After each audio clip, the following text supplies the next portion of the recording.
Welcome to my YouTube channel tax update. तो आज हम बात करेंगे 1 जुलाई 2021 से लगने वाले नए टैक्स की, जो कि बेसिकली परचेजर्स पर लग रहा है। तो ये क्या टैक्स है, किन किन परचेजर्स पर ये लगेगा, कितने प्रतिशत के हिसाब से लगेगा, किन को इनमें छूट दी गई है, इन सभी सवालों के जवाब आपको इस वीडियो में मिलेंगे। तो बने रहिए अंत तक।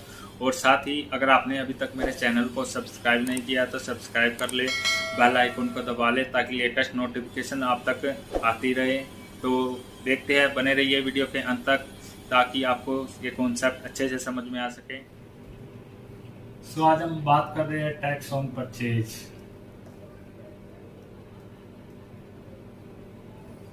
ये है टीडीएस का प्रोविजंस 194 क्यू। ये आपका 1 जुलाई 2021 से एप्लीकेबल हो रहा है। तो बेसिकली ये लग रहा है आपका बायर्स पर। तो आपको याद होगा लास्ट टाइम एक प्रोविजन आया था टीसीएस ऑन सेल, ये सिमिलर है।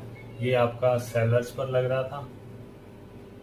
ये था टीसीएस का प्रोविजंस 206C1H। तो ये टीसीएस का था, ये बायर्स के ऊपर है, ये सेलर्स के ऊपर था। ये बहुत सिमिलर है, ये सेलर के ऊपर था, ये बायर के ऊपर था। तो हम बेसिकली आज बात करेंगे tax on purchase TDS provision 194 क्यों, जो कि 1 जुलाई 2021 से लग रहा है। ये किन बायर्स पर लगेगा, इसके लिए आपको कुछ कंडीशंस है जो फुलफिल करनी है। उनमें एक आपकी annual taxable turnover more than 10 crore होनी चाहिए अप टू 31/3/21। तो यहाँ पर आपने फाइनेंशियल ईयर अपना चेक करना है 1/4/20 से 31/3/21। अगर आपकी सेल 10 करोड़ क्रॉस कर रही है तो इसकी एप्लीकेबिलिटी आपकी बन जाती है। तो सेकंड कंडीशन आपकी रहेगी आपकी परचेज सेलर से, किसी एक सेलर, स्पेसिफिक सेलर से आपकी परचेज 50 लाख क्रॉस होनी चाहिए। मान लीजिए आप किसी 1 2 3 4 आपके 3-4 सेलर्स हैं जो आपको माल सेल करते हैं, गुड्स से डिलीवर करते हैं, आप परचेज करते हैं इनसे। आपकी इनकी 10 से है, इससे 30 करते हो, इससे 60 की है, इससे 80 की है।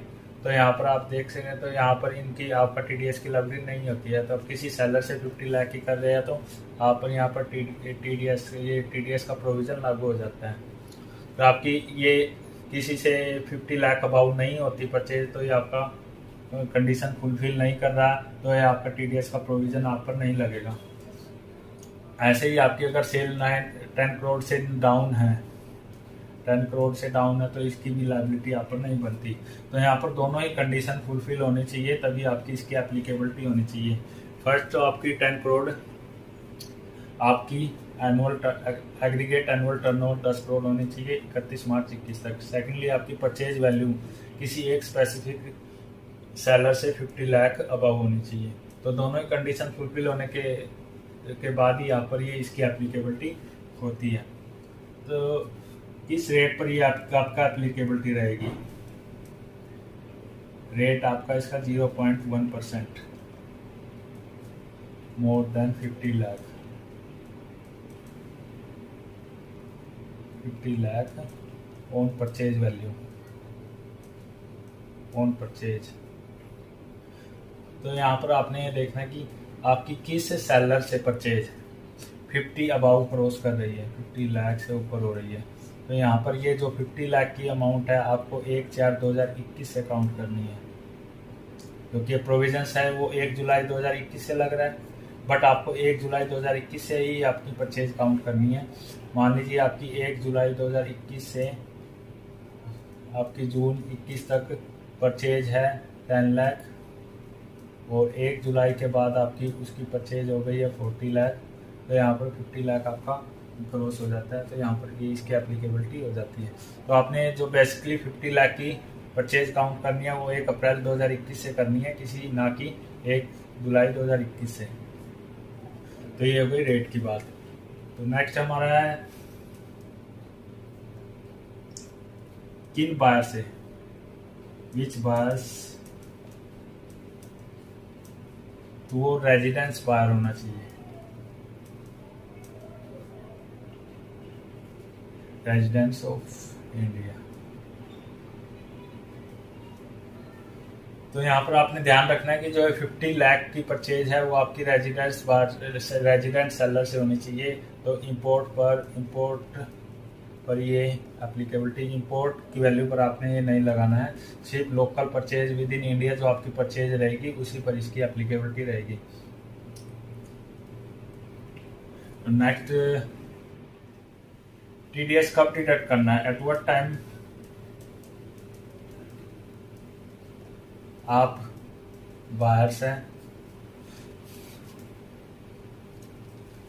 सेलर से आपने माल खरीदा, आपने उसको एडवांस अगर कोई पे किया है, एडवांस अगर आपने कोई पे किया है, या आपने अपने बुक्स में परचेज सेलर्स को क्रेडिट कर लिया है, तो दोनों में से जो पहले होएगा, आपने जब भी उसके अकाउंट्स को क्रेडिट किया है, उसको पे किया है या अपने बुक्स में परचेज को एंटर किया है, दोनों में से जो पहले होएगा उसी टाइम अपने टीडीएस को डिडक्ट करना है। टीडीएस कब डिडक्ट नहीं करना, TDS not to be deduct, आपने ये दोनों कंडीशन फुलफिल कर ली है, आपकी 10 करोड़ से ज़्यादा सेल भी हो गई है, 50 लाख से ज़्यादा किसी एक स्पेसिफिक डीलर से परचेज भी हो गई है, फिर भी आपने टीडीएस कब डिडक्ट नहीं करना है, इफ अगर आप ऑलरेडी टीडीएस प्रोविजंस के अंदर किसी टीडीएस पर सेम ट्रांजैक्शन पर कोई टीडीएस डिडक्ट कर रहे हैं, तो ये टीडीएस का 194 की एप्लीकेबिलिटी नहीं रहेगी। अगर आप किसी अन्य और प्रोविजंस 194 के अलावा किसी और टीडीएस डिडक्ट कर रहे हैं सेम ट्रांजैक्शन पर, तो इसकी एप्लीकेबिलिटी नहीं रहेगी। सेकेंडली, आप कोई टीसीएस भी डिडक्ट कर रहे हैं या टीसीएस डिडक्ट कर रही है पार्टी आपका सेम ट्रांजैक्शन पर, तब भी आपका ये एप्लीकेबल नहीं होगा, 194 के वो एप्लीकेबल नहीं होगा।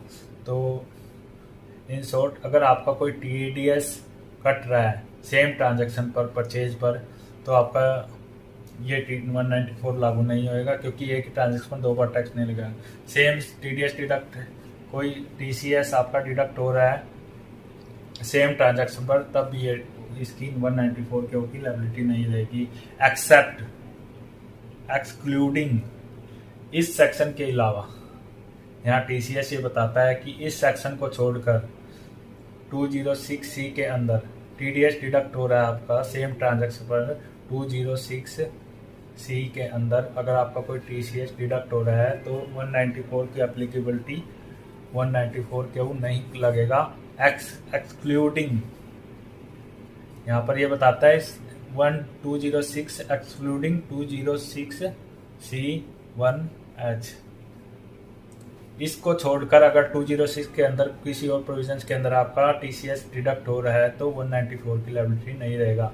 तो ये है आपका सेलर पर। अब आपका क्वेश्चन रहेगा कि सेम हमारा सेलर भी काट रहा है 206C1H के अंतर्गत टीसीएस वो बिल के ऊपर लगा रहा है, तो हम सेम बिल के ऊपर टीडीएस कैसे लगा दें। तो यहाँ पर अगर आपका टीडीएस की लायबिलिटी बन जाती है 194 की, ये दोनों कंडीशन फुलफिल करने के बाद आपकी टीडीएस की लायबिलिटी बन जाती है, तो आपको अपने सेलर से कोऑर्डिनेट करना होगा उससे अंडरटेकिंग, जैसे भी आपका अंडरटेकिंग।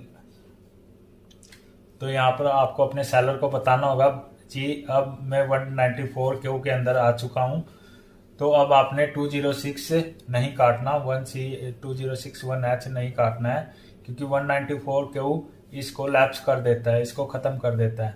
अगर आपकी लायबिलिटी 194 की हो जाती है तो 206 के अंदर आपको टीसीएस नहीं कटवाना है। आपने अपने सेलर को बोलना है कि मेरी 194 की एप्लीकेबिलिटी हो गई है, मेरी सेल भी 10 करोड़ से ज़्यादा है, आपसे परचेज मेरी 50 लाख से ज़्यादा हो गई है, तो मैं आपका टीडीएस काटूंगा 194 के अंदर।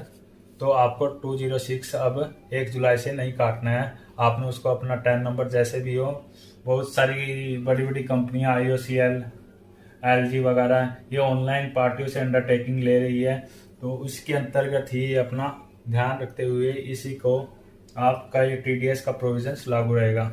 तो अगर आपकी फिर भी कोई क्वेरी है तो कमेंट बॉक्स में जरूर बताइए और साथ ही चैनल को सब्सक्राइब कर लीजिए। Thank you.